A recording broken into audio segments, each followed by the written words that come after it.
హరే కృష్ణ అందరికీ. ఈరోజు బియ్యం పిండితో క్రిస్పీగా టేస్టీగా మురుకులు ఎలా తయారు చేసుకోవాలో చూపిస్తాను.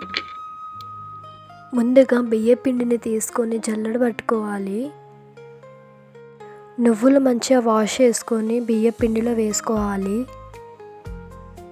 రుచికి సరిపడా ఉప్పు వేసుకోవాలి. కారం వేసుకోవాలి. ఓమా వేసుకోవాలి.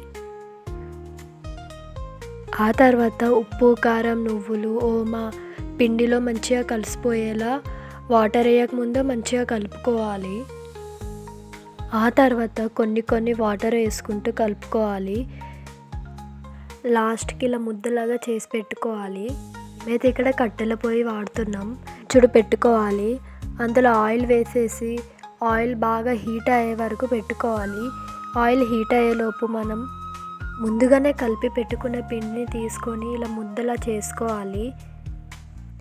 మురుకులు చేసే మిషన్లో పిండి వేసుకోవాలి. ఆ తర్వాత మిషన్కి మూత పెట్టేసుకొని మంచిగా తిప్పుకోవాలి. ప్లేట్కి ఆయిల్ రాసుకొని ఇలా మిషన్తో ప్లేట్ పైన మురుకులు వేసుకోవాలి. ఆ తర్వాత వేడి నూనెలో ఇలా వేసుకోవాలి. వేడి నూనెలో మంచిగా కాలనివ్వాలి.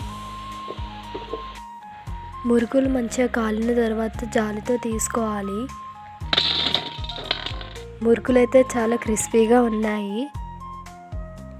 చూసారు కదా మురుకులు చేసుకోవడం ఎంత ఈజీయో. మీకు కనుక ఈ వీడియో నచ్చితే లైక్ చేయండి, షేర్ చేయండి. నవ్య నరేష్ ఛానల్ని సబ్స్క్రైబ్ చేసుకోండి. హరే కృష్ణ.